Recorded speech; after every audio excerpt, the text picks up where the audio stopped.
Hello, everyone. It's time for your monthly story with Dr. Coleman. This month, I'm going to read The Happy Hedgehog by Marcus Pfister.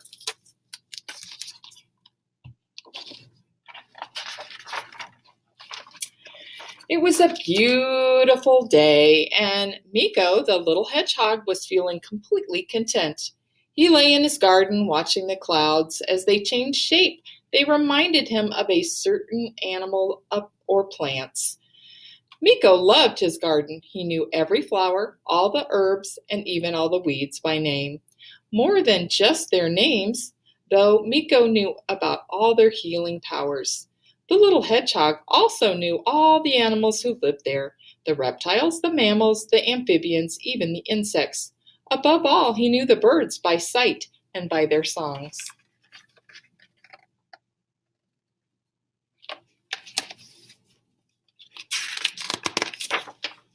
Suddenly a voice shattered his thoughts. "Hey, look at you, lounging about in the garden, dreaming the day away, you lazy good-for-nothing." It was Grandfather Tarek, who was out for his morning walk.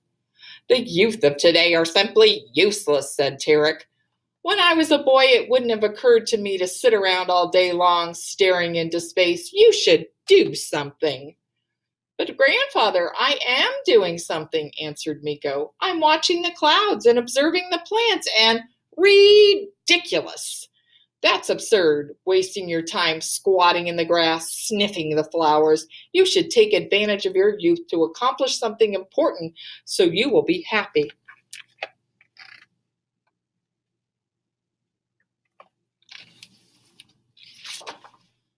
Miko answered, "But I'm quite happy here in my—" "Impossible! Go and take a look at how others lead their lives." Shaking his head, Grandfather limped away. Miko was confused. He didn't think that Grandfather Tarek looked particularly happy. What did others do that was so much better, the little hedgehog wondered. "I will have to go and see for myself. Perhaps I'll learn something from them." He tied up a knapsack and headed off.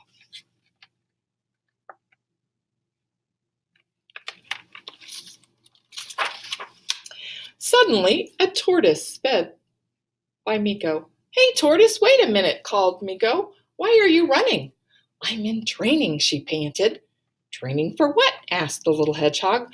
"Training to be the fastest tortoise in the world." Miko scratched his forehead. Isn't it a bit difficult to run with such a heavy shell on your back?"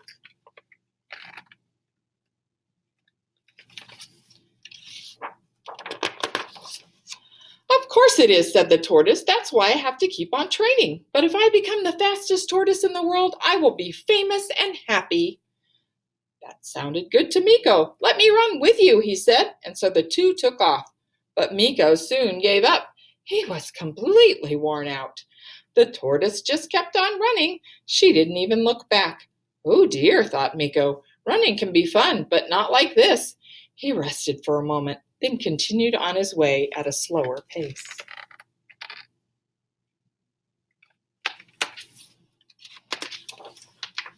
Suddenly, a hare hurried across his path. "Hare, wait! Are you in training?" The hare looked baffled. Miko noticed the notebooks Hare was carrying. "Training? No, I'm going to school." "To school? What's that?" Miko asked. "Come along with me," Hare answered, "and see for yourself."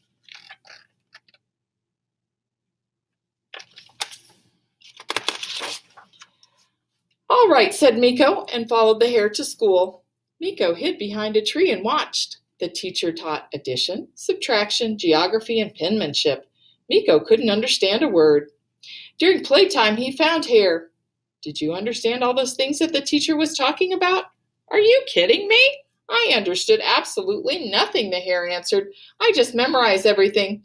My head will be so full when I have finished. Maybe one day I will be the most brilliant hare of all, and then I will certainly be happy." The hare said goodbye and hopped back to his seat in school.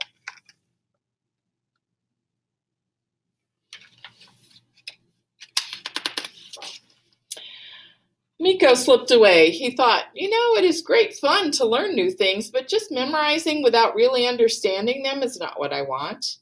Deep in the woods, he heard a terrible grunting and growling. In a small clearing, Badger was trying to lift up a gigantic stone. "Can I help you?" Meeko asked. With a terrifying roar, Badger heaved the stone high over his head and then suddenly let it thud to the ground. Meeko jumped back. "You almost flattened me. What are you trying to do?" "I'm building up my muscles. I want to become the strongest badger in the world." "Oh no, not again," thought Meeko.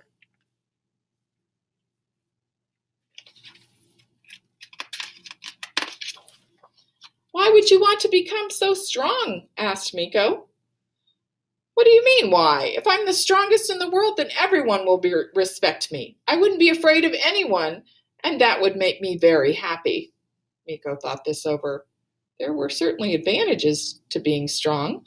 "Could I give it a try?" he asked. "Of course," Badger grinned. "Here, try first with a small stone." Meeko grasped the stone and struggled to lift it up. He began to sweat. He got the stone up as far as his belly when it slipped to the ground and landed on his little toe. "Ouch!" cried Meeko, rubbing his throbbing toe and whimpering. "This is silly." Meeko promised himself to only lift stones when he had to build a house or a wall around his herb garden. But just to get stronger? No, thank you.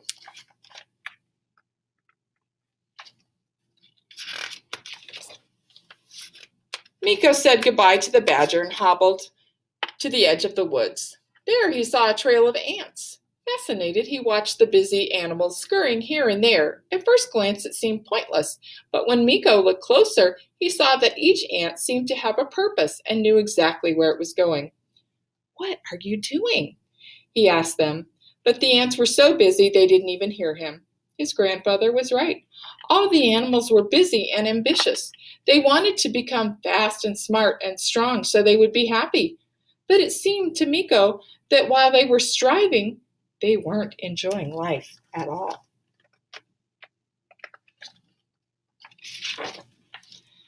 Did Meeko really want to live that way? Thoughtfully, he made his way home.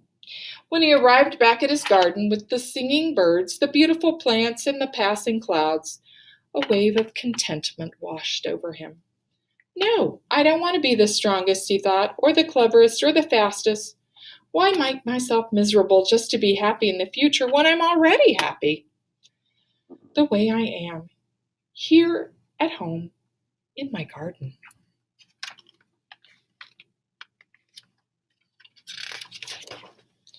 Meeko heard a hoarse cough and turned around. It was his grandfather. "So, Meeko, did you go out and learn something today?" "Yes, I did, grandfather. But you're coughing. Sit down and I'll make you a cup of tea with herbs from my garden mixed with fresh honey. That will certainly do you good." "You think so?" "Oh, yes. I know other healing herbs too. I can help a sprained foot, a headache, and lots more." "Is that so?" asked his grandfather. Grandfather Tarek made himself comfortable among the herbs and flowers. He sipped his sweet tea, which did indeed help his cough. He asked Meeko questions, and with each answer, Grandfather Tarek saw how much his grandfather really did know and how much there was to learn about Meeko's garden.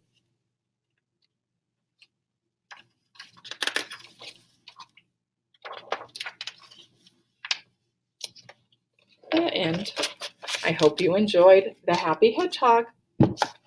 Have a great day.